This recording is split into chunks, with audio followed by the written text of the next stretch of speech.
Good morning, Master Richard Akwaba. Yeah, good morning. Beniaje. Yeah. Beniaje. So last week, you interviewed me and we posted a picture on Twitter, and I know for sure people are locked in today. Yeah. One thing people were saying is you don't do interviews. Not a lot. Yes, you barely. The ones you do are mostly branded ones, for the brand ambassadorial deals you have. Yeah. But you barely sit to tell your story. I mean, is there a reasoning behind you keeping everything? Are you doing a movie? Was your life story? What is it? Probably something like that can come out, but that's why I didn't want to miss this show for any reason. Yeah. First of all, you're one of my very favorite radio presenters. I mentioned it the other time, and I'm very profound about it. And two, maybe I don't get the opportunity for people to find out how the journey is being like. So anytime I find the opportunity, you jump on it. I jump on it. And this is one of those, and I appreciate I love this very much. I love it. My mom is locked in. Wow. Mom, yeah. Mom, good morning. Doranyako. We love you. She loves you on the screen as well, and so this opportunity is a very big one for us. Yeah. Quickly, I believe in what we can do in 15 minutes. I know you on screen. We all know you're a very popular figure. I want to know where it all started for you. Before Master Richard, I didn't know you. I mean, I was quite a young, boy. But before you got on screen to do all that you did in the past, what were you doing? Where did the story begin? Accra Newtown. Okay, right. I was born at Accra Newtown. Okay. Close to Malata Market. The building in which my mother lived before and gave birth to me is now a bank. I like that. The future of the building is a bank. It's a bank now. It's in future rich. That's beautiful. I even drove past the building this morning, and I was telling my young brother how the journey has been like. Brought up around Accra Newtown, an average family. My mom, single parent, and grew up going to Saito. I went to ANT4, Accra Newtown 4 primary school, and then went on to Kimbu JHS. So I grew up around that environment, and it's in quotes, it's not one of the elite areas in Accra, but I loved it there, and I'm always proud to have grown out from that part of Accra. What were your interests growing up? I wanted to be a musician, actually. Yes, I wanted to be a musician. And then eventually I realized that they are all performing arts, music and acting. And I could get opportunities to, play roles in front of my friends. Sometimes I was singing songs. When I went to the secondary school, I eventually became an entertainment prefect. Yes, Adontin Secondary School. The 1992-year-old group will remember Mega P. That was my nickname at the time. Mega P. Yeah, lovely. Because everything I did was I aimed at making it big. I mean, in simple words, mega. Yeah. So it became my nickname. Yeah, my projections were very huge. Yeah. So Mega P became the entertainment prefect. Was entertaining the school. Eventually, I formed a theater group within the school that I took around schools around Ekwapim South. And this was you in senior high school? Yes. Yeah. And I'm talking 1989. Wow. 88, 89, 1990, 91. Those are the years that I was actively promoting theater arts around the schools around Ekwapim South. And I'm talking Ekwapiman, I'm talking Benkum Nifan Secondary School, Abri Girls. These were the schools around the catchment area. So my theater group performed around there. And can you believe it? I was a science student. Wait, what? Yes, I was a science student. Because when we were in school, it was a 5-year secondary school system. You did 5. So when you get to Form 3, you get to choose either you do arts, business, or science. When you get to Form 4, I didn't really choose science because we had a very small science class. Whereas the other classes were 200 and above students, the science class could accommodate only 15 students, and it had to be the top mathematicians in that class. And I happened to be one of them.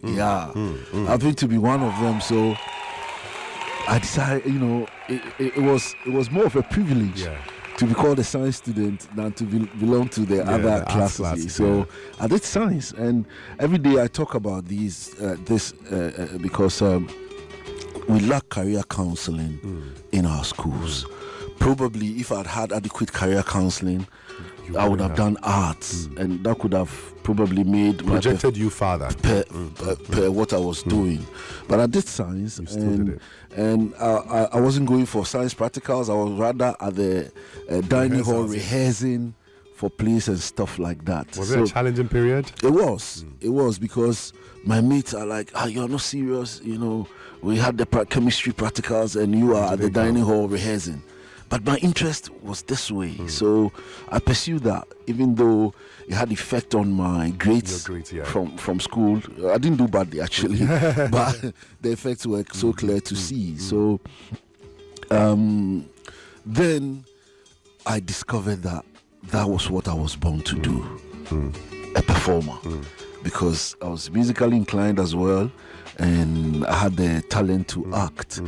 So that was where the whole interest built from. But I wouldn't say that was where it started. When I was in primary 5, way back, primary 5, I had a teacher called Mr. Hassan, and then again, it's something that is lacking now. We had inter-schools cultural drama competitions. I remember. Yes, and when I was in primary 5, our school participated in one of such competitions. I played a king in a play the teacher wrote, the Lost Ring. I had 2 wives, and I bought a ring for one and misplaced it, and then somebody found it. I said, whoever finds the ring will have half of my kingdom. And when this guy found the ring, he brought it, and the gate man at the palace said that he will only allow the guy to present the ring to the king for half of his kingdom if the guy splits. Agents, no. Agents. So now the guy comes in and presented the ring. I said, okay, I'm going to give you half of mine. He said, no, I don't want half of your kingdom. I want 500 lashes on my bare back. That means the security guy gets to take 250. And so that was what happened. And that play won for the year. And because I played the lead role, I became the best actor at that time. When I was barely 11 years old, and I have a picture like that. I think it's hopped on social media some time ago, and so I never looked back. The interest started growing. Then the secondary school experience and all of that. So after secondary school, went to the teachers training college and all of that. Yes, I trained as a professional. How did you end there too? I trained as a professional teacher. Actually, then the teacher training schools were giving allowances. So that was the motivation. Because so that was the motivation, and there was a ready job after training. Right after that, you get to go and teach. Get to go and teach. So these were the calculations with which so I started from Mikki Training College. I did my first year there, and then because I couldn't get the opportunity to develop my acting career, I found a way to get back into Accra to finish at Accra Training College, which is now Atraco. Right by UPS. Yes. So this was my route for a couple of years in my life. So from there, I was sent to Enchi, and then I found a way back into Accra, all because I wanted to develop my career in the creative arts. And then I worked on VOL, Voice of Legon, for a while. Yes, I was part of the variety entertainment team, and through that I got opportunity to host then I think that was the only FM station in Ghana at the time, GBC FM. I was asked, probably poached without any money, to host it. It was a variety entertainment show as well. It was recorded on Wednesday and played back on Saturday afternoon. So I was hosting that for a while. So that all these contributed into that, and through that, because I was training as a teacher, after my first year in the training college, I started a vacation classes thing, and invited my friends to come and teach there. I mean, some of my friends who had also gone through national service and all of that. So I had these vacation classes at around Accra Newtown. Then a school called IMS, Institute of Professional Management, Institute of Management Studies. Institute of Management Studies. Now it's College of Management Studies, University College of Management Studies. So I got their space through a friend of mine who was the principal there, and then I went around getting kids to attend the classes so that I could make some money. I think imparting knowledge it's just been a part of you since. Yeah, so I invited some of my friends to help teach. And then I realized that whenever we close from the school, we spend hours having chats here and there. So God inspired me to form a theater group out of these friends of mine who helped me teach these kids. So we had a theater group. I got a place around Caprice. Okay. It's a Mexico hotel. It's still there. That was where we were rehearsing. So we rehearsed a couple of plays, and then when I got into GBC to host this show, the variety and yes, I found a way to get into the TV theater. There was a show, Thursday Theater, that turned into TV theater at the time. Yeah, so I got close to that, and then my group was invited to perform on TV theater.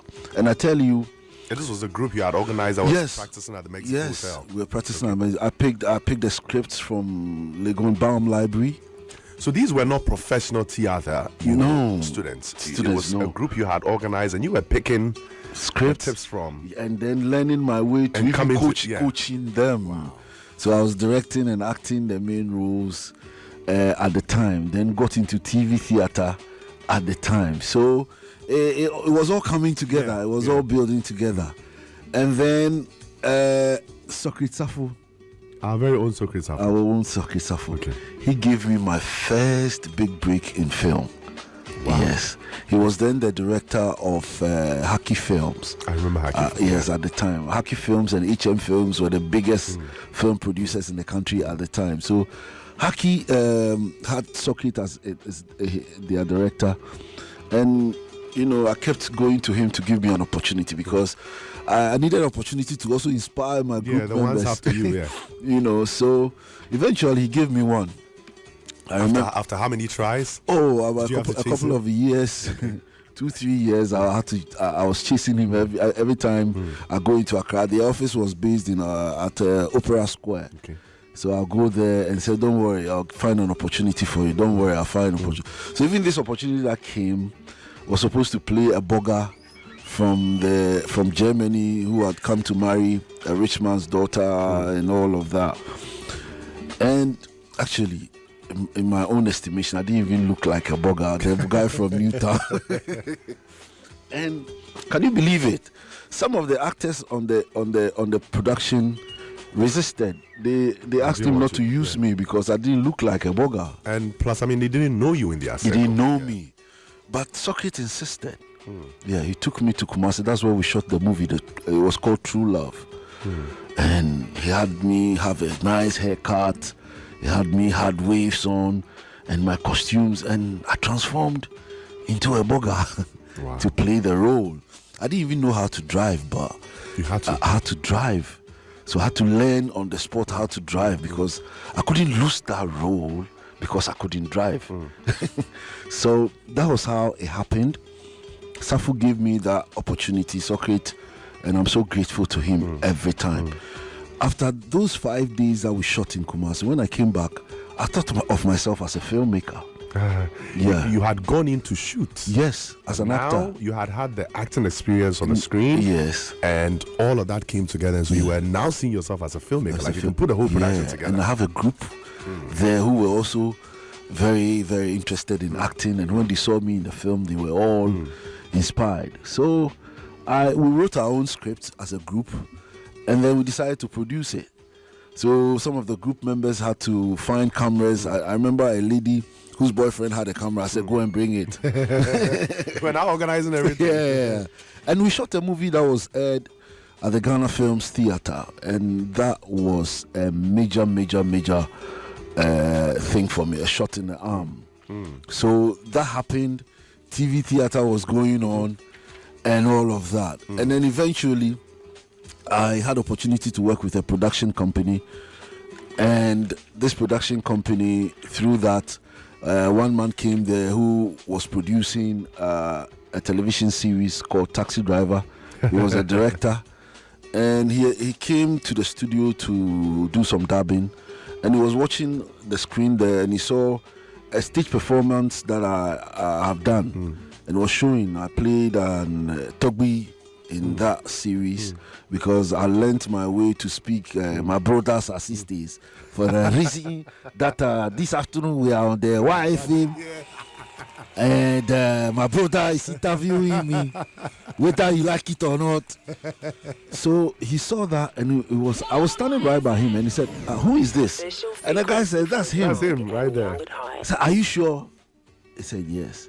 I said, "Can you do that for me to verify?"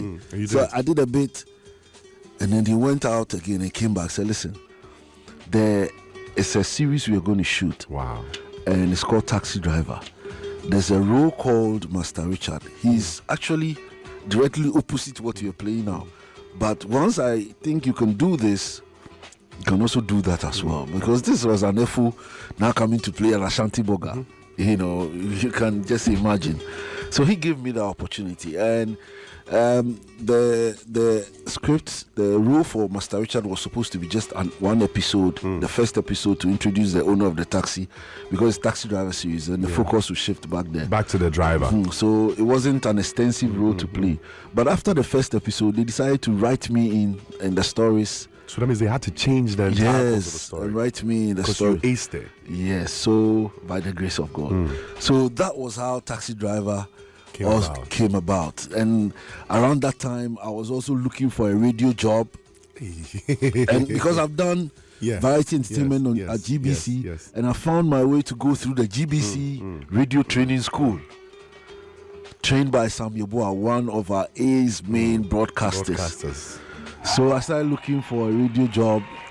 I went into Atlantis FM when it started. Around that time, your face was out there. Not too much out there. It was just the beginning of at least you had something to hold on to apply. So I went through Atlantis FM. I got some opportunity to play once in a while. And then I started looking for a job on Choice FM. It wasn't Choice, it was Sunshine at the time. Radio, you know, KKD had promised me to give me a slot in there, but just as he was about to execute it, he left his post, so I couldn't get opportunity on Sunshine too as well. So I kept knocking at doors until eventually I fell in love with Radio Gold because of how it came out. So I went out there 1 year, applied, no response. The next year I went back again, and Mr. Kwasi Senti Bafuboni, may his soul rest in peace, he started the station with his partners. So he saw me and said, "Young man, I've seen you here before." I said, "Yes." He said, "What do you want?" I said, "I want to be a presenter." You know, them times we had Kwame Sefakais, Fifi Bansi. You know, I was listening to them in my small room around cafes. I was like, damn, I wish I could get into these guys. So Mr. Bafuboni says that, what can you do? I said, I can present. I said, who in Accra can you present like? I looked around the scope. I said, Odifo. Odifo was a big brand at the time. He was doing the mid-morning on Vibe FM, and it was the only local show on Vibe FM, and with the most listeners at the time. I said, "Are you sure?" He said, "Go and do a demo for me to see." And this is where I encourage the young ones. Somebody would have gone to sleep and probably taken his time, but that same afternoon, when he told me around 10 a.m., I went to Accra Newtown, looked for a DJ, and he said, Play music, and can you record?" He said, "Yes." "Can you give me a microphone?" He said, "Yes." He started playing the music. I started talking over the music and all of that. And he gave me a tape, a cassette. After a few hours. This time there's no Uber, there's no internet, there's nothing. Everything was manual. You had to go that same day. So I didn't even have transportation because I gave the DJ all that I had on me. So I had to walk from Newtown to Circle, and then got a trotro back to Latebi Okoshi. When I got to the gate, the man was driving out. I said, young man, you're back again. I said, yes, I brought the tape. How? I said, are you sure? I said, yes, here is it. I said, okay, I'm leaving. Then I saw he took the tape from me, and I saw him slotting it in his, right there in his car tape as he was driving on. I thanked my stars. At least you get to listen to. Wow. Yeah, so he drove off and said, come and see me on Monday. I think it was a Friday. Monday, first thing in the morning, I was there. And then when I got there, I waited till he came, and he asked BB Manson to introduce me to the other guys and then find something for me to do. So they gave me. He had approved already. Yeah, they gave me a midnight show. I was playing from midnight till 4 a.m. Graveyard shift. Yes, graveyard shift. But it did a lot of good to me because it doesn't matter what you're given. If you go and do your best at it, very important. It can change everything because very important. Then we had just about 3 radio stations in Accra: Vibe FM, Joy FM, and Radio Gold and GBC FM, and all these stations were playing slow jam at midnight. Those were the that was a tradition. And here's a guy, I come in and I said, no, let me rather play mid-tempo high life and local music. And within a couple of months, it had caught fire. It had caught fire because everybody who works around Midnight Circle, the factories, the drivers, they were all listening in. Wow. So it even changed the listenership numbers on our morning show. Because people had tuned in at midnight, so they couldn't take off their dial. It so stay, and then it affected all the other shows. It affected, and my boss, Mr. Bafuboni, recognized all of these things. So after a couple of months, I said, no, bring the boy to 7 p.m. So I started from 7 p.m. till 9. And for me, that was the biggest thing that happened to me at the time on Radio Gold.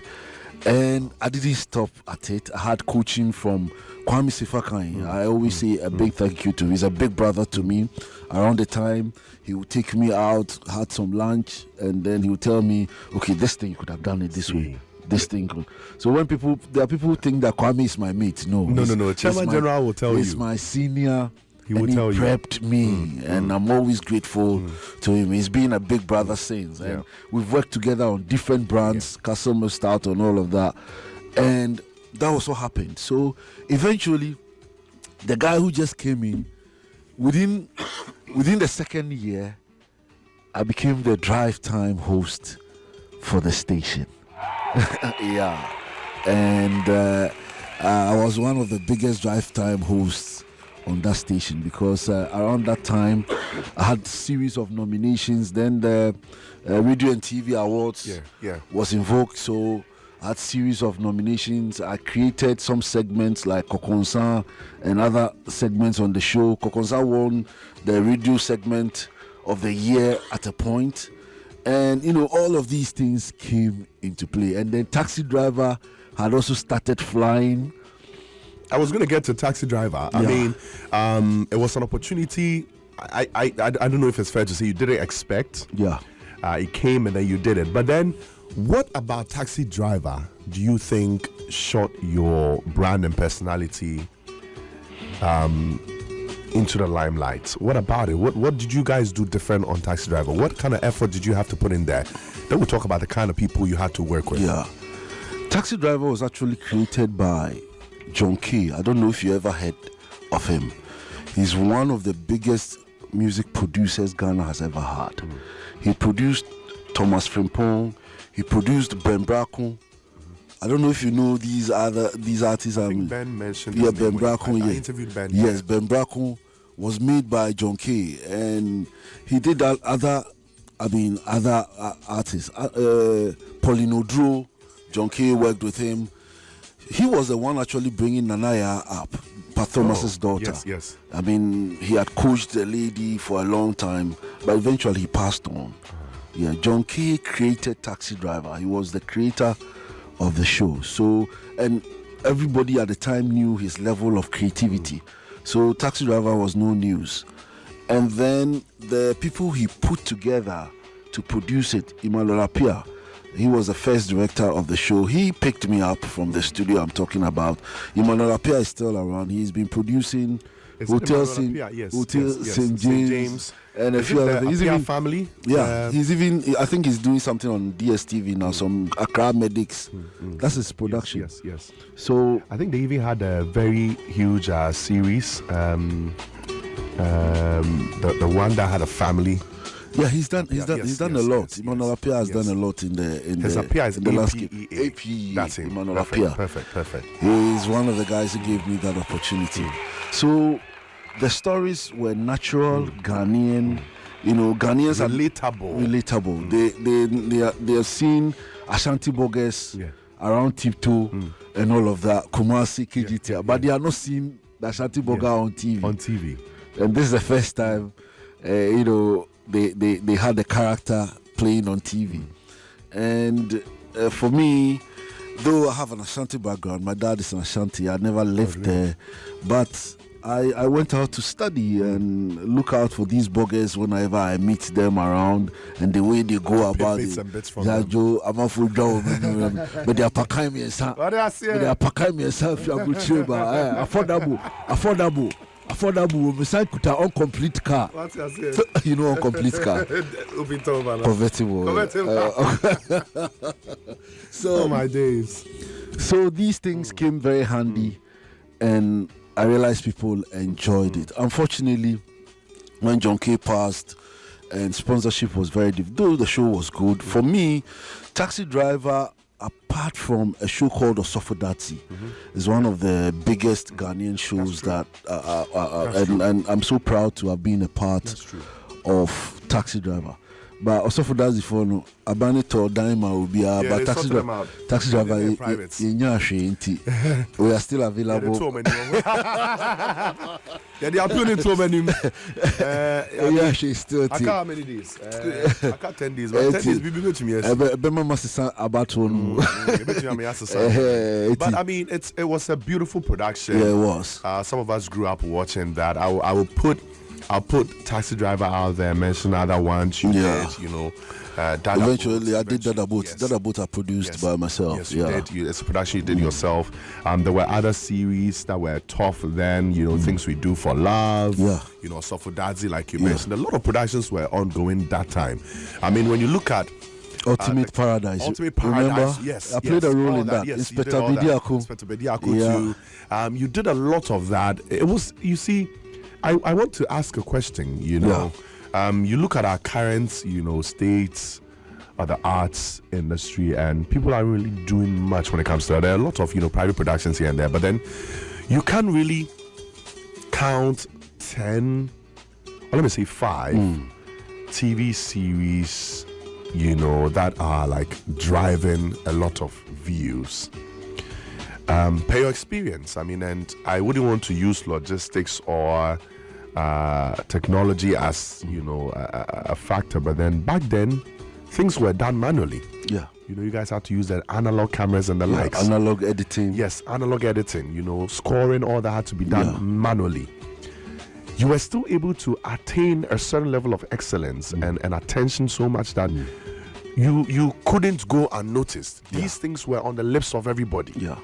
What do you think is the cause of the vacuum? And I say with my chest, there's a huge space now when you look at our arts industry, especially with regards to production, TV, series, all these ones. What is the cause behind this? People are still doing it, What has changed? What is different per your experience? Yes, I think the answer is very at my fingertips, and it's because at the time, first of all, the kind of mechanism that we used, you needed to be a professional to be able to do that. Analog editing, you couldn't have picked up your phone and edited anything like it is now. You couldn't have just picked up a computer and edited. If you want to edit your film, you have to go to Gamma Films or Ghana Films, where they have professional editors. Okay. At the time, like I said, when I wanted an employment on Atlantis FM, Big J, who was the owner, said that you can't work here unless you're trained from GBC. Okay. So certain level of expertise was expected before you are given the opportunity. You understand? The kind of people who were acting in the industry, now I see performers all around. And I ask, have you been on stage before? They said no, but I'm a superstar on TV. And I said no. Acting in film is like miming on stage. Acting on stage is like playing with a live band. And this is what you need to do to be called a musician. It's a prerequisite. Yes, if you can't sing and perform with a live band, nobody recognizes you as a musician. But now people who can mime are superstars. You can perform. You can perform. They don't need that level of expertise or training to get there. And I feel that that's been our bane. And the transformational times too were not there, where people would want to. If you look at somebody like Amachi Dede, he learned his skills from Akwesi Ampofo-Adjei. Yes. He had to play with him, learn, understudy him to play. Osei Kofi, Nana Kwame Ampedu, you know, those musicians who were coming up had to learn from more experienced ones. But it doesn't happen anymore. Some of us, when we got on radio, we had to learn from the Tommy Ananfosins, Charlie Sams, the Kwame Sifakains, them later on, and a few of them. You know, how many of us want to do that? Even there are radio presenters who don't even recognize these people as heroes. No, they don't. But some of us had to sit down, listen, and learn from these people to be able to get to wherever we were going. It doesn't happen anymore. And of course, technology is also made things worse. You don't need a lot of expertise to be able to do these things. Everybody can now do it. People can pick up a camera now and just shoot and call themselves film producers without learning anything or understanding the skill. So in other words, the people are becoming lazy, and people are not going through the process. Exactly. So they are basically just not producing what's worthy enough to be able to achieve. You know, at that time, Kofi Rinchi produced something golden. I've forgotten a film like that. Most of our films were going for international awards because of the quality and the professionalism they put behind it. Yeah, I watch films here, and even the shots and the angles can't communicate what the storyteller wants to say, because there's a frown face or a moody face that is exposed with a long shot, because the person doesn't really understand the psychology in filmmaking with regards to his or her audience. He just feels that if I'm able to put the camera in front of the person, no matter the angle or the shot size, I can show it. But these are details that when you go to a film school, you are told, you know, which shot will match which emotion. You learn all of these things. You understand? And I always explain it with the fact that there are certain films that when you are watching and it's interesting, but you can leave the film, especially the ladies, they will leave the film, go into the kitchen and be asking, hey, film na kosi say, Papa Naba, you know. And there are certain films that you're still sitting there because of the way the shots have been calculated. They are so captivating. It will keep you glued. Will keep you glued. Some of them don't do that. So this is a psychological difference in filmmaking. Some of them do not know. So all of these things are missing in our craft. So that is the issue. Now, I also want to add one thing. I mean, it's still a question, but then back then, if you'd want to study, you'd have to probably do in-person, you know, meetings with people, like follow these guys, go to Way and then meet them. But now information is like everywhere. You know, there all these things you're talking about are available online. There are Udemy courses, there are YouTube videos, you know, showing you step by step. People who have advanced in these things are now basically making information free. Our people are still not taking advantage of that. I mean, you are in the field. People still don't want to learn. Okay. We don't want to learn. Okay. Everybody thinks they know too much. And that's the truth, because for me, I spend time learning. I edit, I do photography, I do sound, I do every skill set on the film set, I've learned to perform it. Every skill set. And it was through learning. I spent time, sleepless nights, to acquire these skills. But how many people would want to do that? Everybody feels that, the basic thing. You understand? Because there are no standards. That's another thing. We need policies that will set standards for us to look up to. There are none. And that's when we start making films, your film has to go through a vetting board at the Ministry of Information for them to check a lot of things about those things exist now. I don't know. You can't really tell. I can't really tell. It was called the Censorship Board. I doubt those things exist, because the kind of productions I see on TV. There was recently one that I saw on Twitter, and I don't mind putting it out. It's a production, I think, that has our brother Funny Face's wife in there. I think it was a production that was shot here in Accra. The trailers are advertised during the day. They're on screen, it's uncensored, half nude. People playing the roles in there. These were things you never used to see back then. There are no standards now. You know, there was a censorship board within the Ministry of Information that censors every film in detail before it's approved. Just like Standards Board will approve products before they are out on sale. FDA will approve products before, but I don't know if these things are available now. Do you think as a nation we failed our film industry, and as a people in the film industry itself? Do you think we've also failed the country in this? Because clearly a lot of things are not being done. I'll say both ways, but I always put it at the doorstep of governance and policy making. That's what ought to be done. Whether governance has paid attention to the creative arts is another question altogether. And I feel that we haven't. In spite of all the benefits that the creative arts can bring to the economy. All of them. All the benefits. Because when you sit and break it brings down, employment. Yes. We employ the largest number of. Yes. I shot a 1-minute advert. I had 75 people on set. You understand? And all these guys were paid. All of them were paid. That's a job. You understand? And apart from these, I heard back in the day that our second highest national income was tourism. What has made America a tourist attraction? Their movies, they see, their music videos. So we are not even focused. No, we're not. You understand? So if tourism is our second highest national income, we could have produced things. And that was why Kwame Nkrumah set up GBC and just put a wall between GBC and Ghana Films Corporation.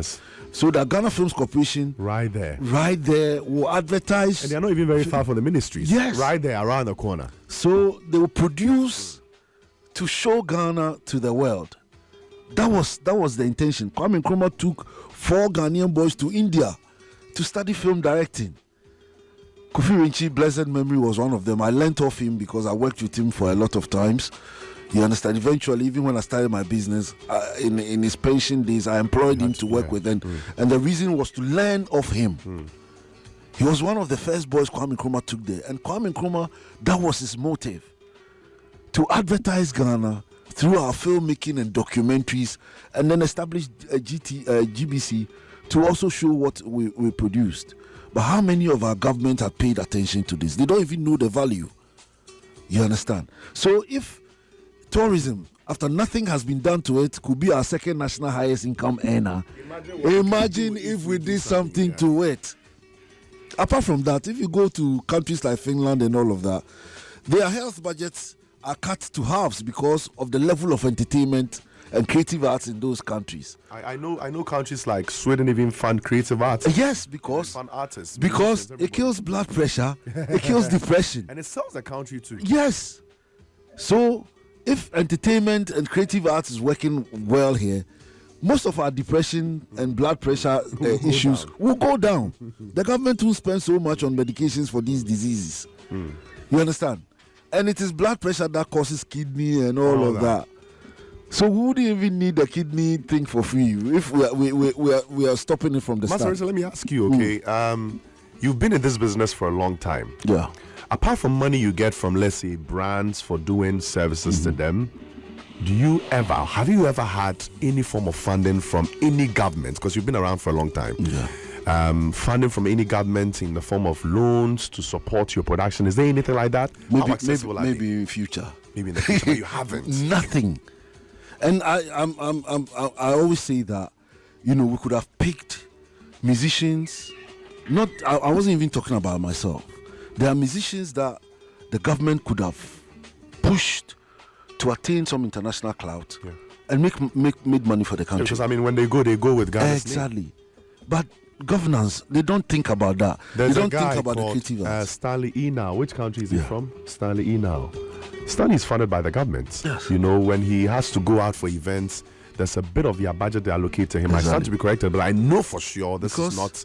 He sells the country. Exactly. I think we haven't seen, and it hurts. It hurts because, you know, I'm here sitting here listening to your story. You could have become a doctor somewhere. Yeah. You know, you could have pursued. You could have become a lecturer somewhere, but you decided to invest your time and your future into this creative ass business we do. It doesn't yield. It's been you. You've been bearing it off your back alone. Yeah. But we've had different governments come to power. They don't even recognize. Different kinds of promises. And we even have a ministry. Yeah. You know? It's very unfortunate. But then with all that, we still need to move. Is there hope? Do you see something good happening in the near future in the system? I have hope in people like you giving this opportunity for us to have this discourse. Because if we don't, nobody will hear our story and no change will be available. I'm hoping that as we have this discourse, one of the things 2 years ago, I threatened that if they don't stop showing these telenovelas on TV stations, I was going to go half naked with my boxer shorts and demonstrate. I'm going to film me. Na musa conform me boxer shorts no na mo person. How can you damage yourself this level? That is damaging. You are damaging employment. You are damaging your cultural exhibitions. You are damaging everything. And you are using the time. And you blame your whole background because, you know, you can't a few minutes ago say people are not doing so.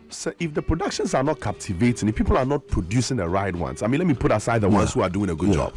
The majority isn't putting out what they're supposed to put out. And so if I'm a brand, if I'm a TV station, I'll get to a point where to get the numbers and to get the brands to buy into my airtime and get money, I will not put some television that has been done right. It's true. Yeah. It's true. But if these TV stations are regulated and ask that 80% of your program should be local, they will find funding for quality productions. Okay, that makes sense.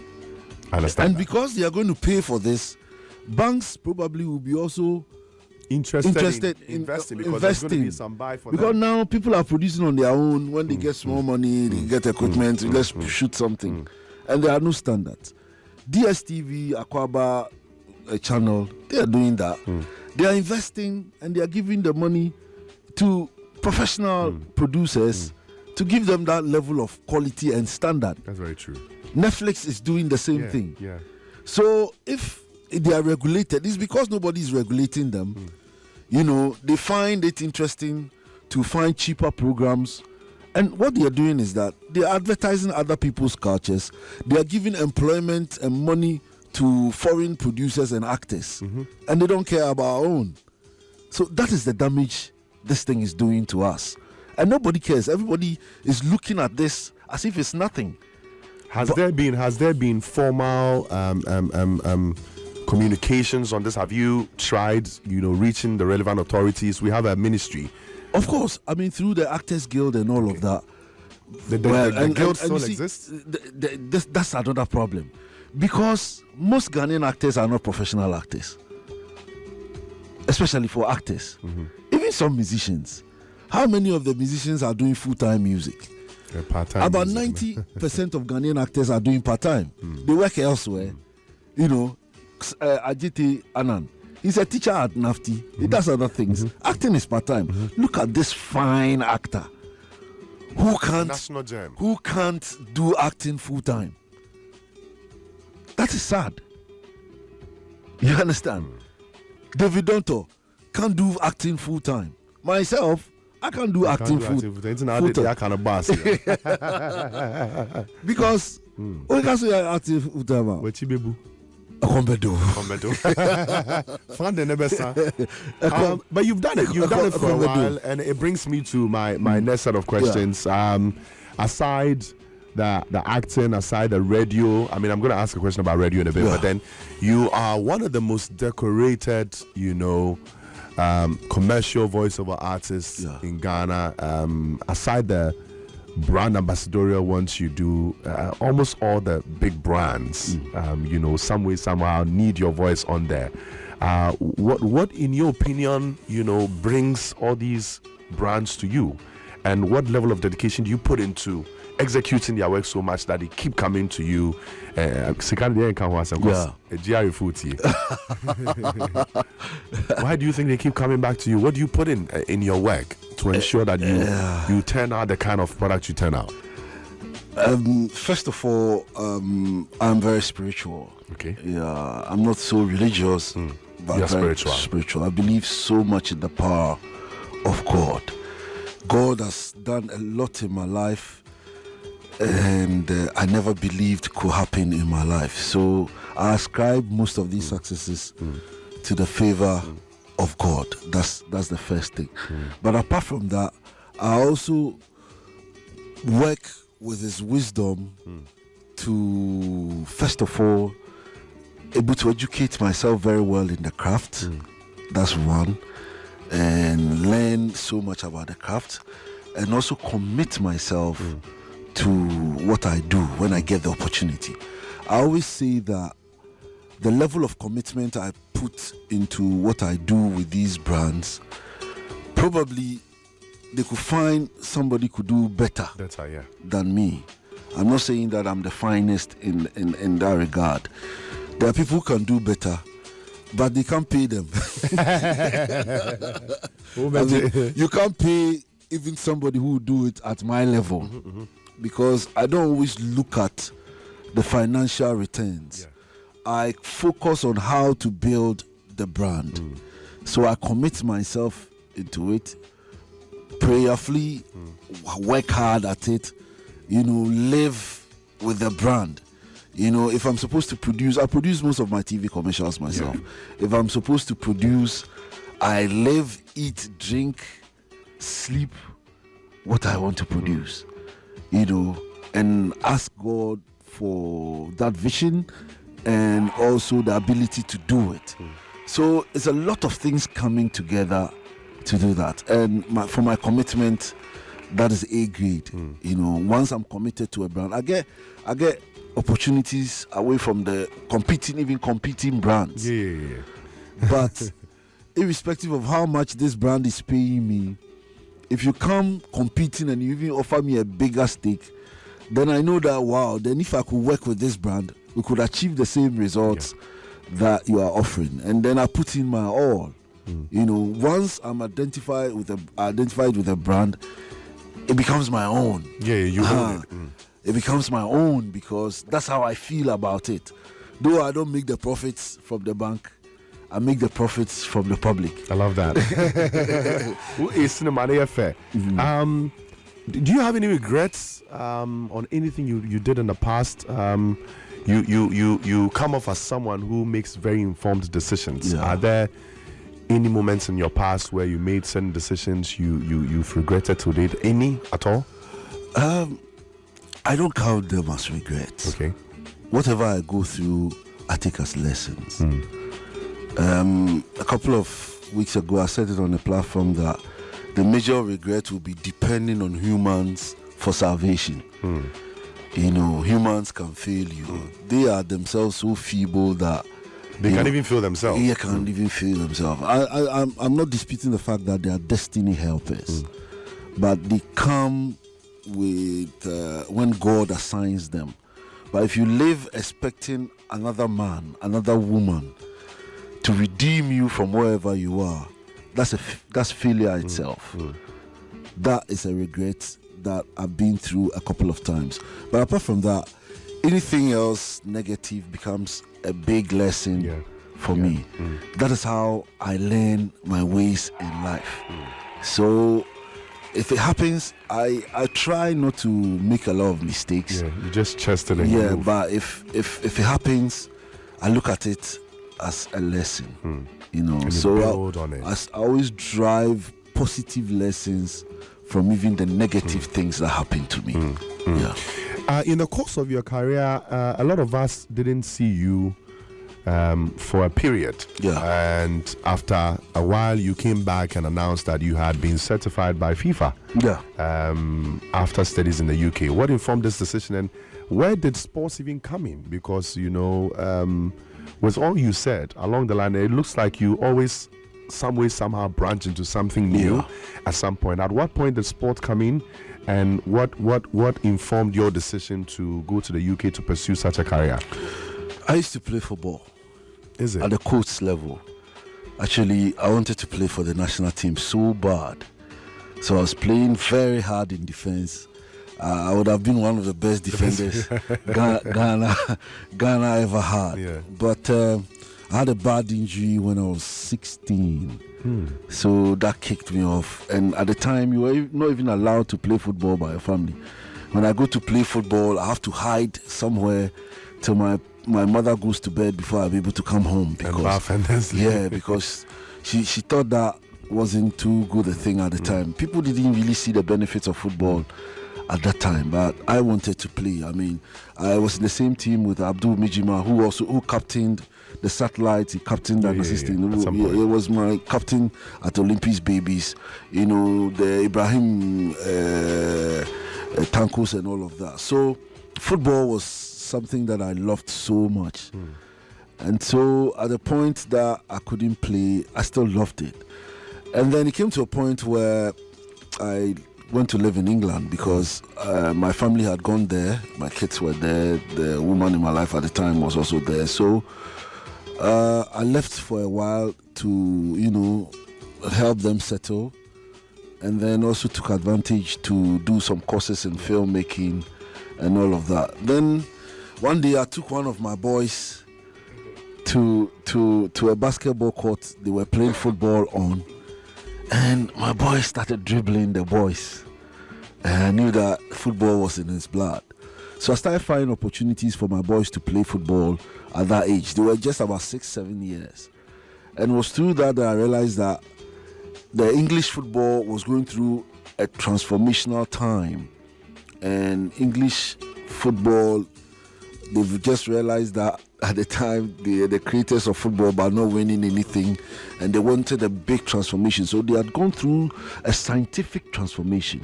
If I want to tell the story, it will be too long here, but they reformulated their football situation, and they were helping people to learn as coaches to teach their new football DNA, the English football DNA. So I chanced on that. I said, wow, then this is an opportunity, because the government was heavily subsidizing the fees for you to train as a coach. You know, just as I was looking for teams for my kids. So I decided to take advantage of that. So I did my level 1 and level 2. That's the UEFA B license. And that was how I got to do football. And it was amazing. And I learned so much in football that if I look at what we are doing here, if we don't go back to the drawing board, we can go another 40 years. Without cap, we are disposable cap crying. Yes, if we don't go back to the drawing board and reformulate our football, disposable cap, another 40 years, we won't get some. But there are people like you who have been trained, you know, in our FA. You think they are not applying the things they learn, or they simply? What do you think? I don't know the level of learning or how they want to apply what they have learned, because the English have started winning things. You know, they have. And this is over 20 years. Yeah. They planned this. Yeah. You know, they went through the science of even what style of football will fit their talent. That's a science, football science. Because when I say fit your talent, same kind of distance that will fit the Kenyan athlete will not fit. Will not fit the Jamaican athlete. The terrain is different. The terrain is different. You understand? It's the same with football. You need to understand your talents, their strengths, and the style of play that will fit them. This is basic. And then learn to teach this kind of play or style of play that fits your talent. Learn to teach it. That's why you train coaches to teach it. You understand? There's every skill in football can be taught. That's true. Every skill. And every coach should have different forms of games to teach the skill. Short passing, long passing, defensive heading, offensive heading, 2v1 defense, 2v2 defensive systems. A coach should have games to teach it. And then again, if you're teaching the skills like the English would do, there are several areas that you have to teach around. You are teaching the technical part, you are teaching the psychology part, you are teaching the sociological part, and all of that.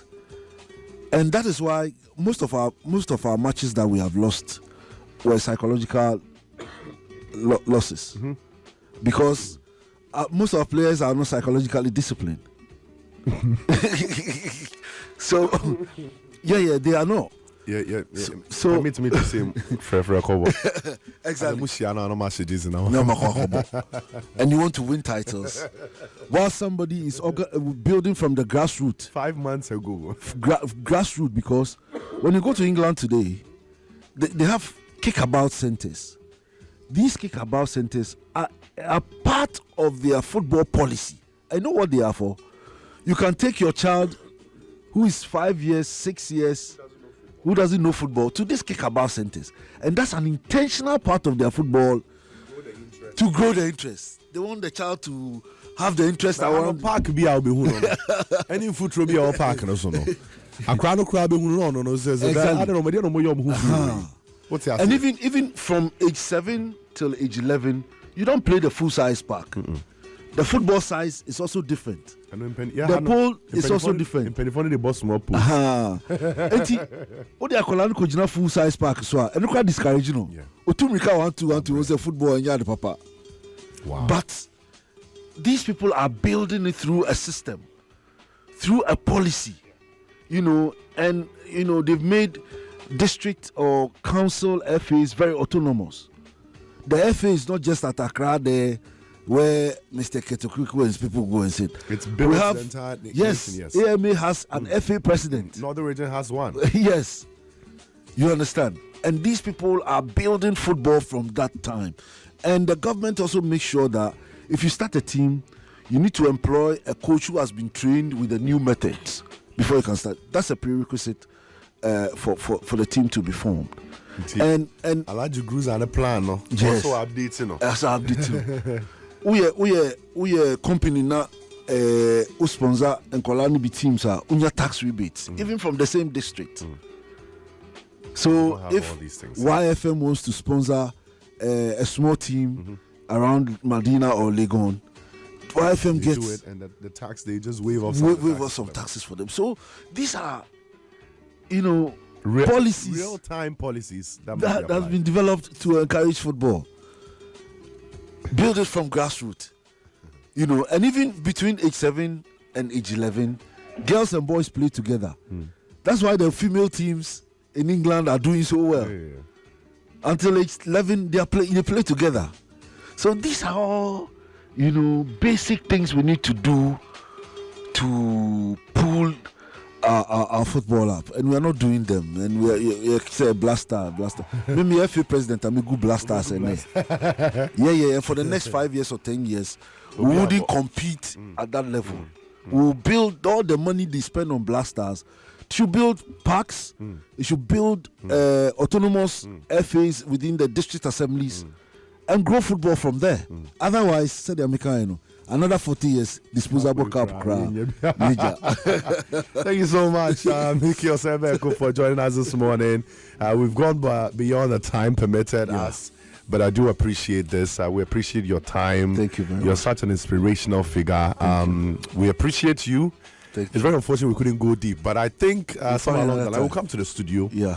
We're permitted to do that. I'll come to the studio and have some more with regards to the talks. We do appreciate you, but what would be your final advice to people listening, the young ones, old ones, people who have interest, people who are confused along the line, people who have interest in football, radio, TV, leadership, whatever it is that they find themselves in, against the hardships in the country? What would be your advice to them?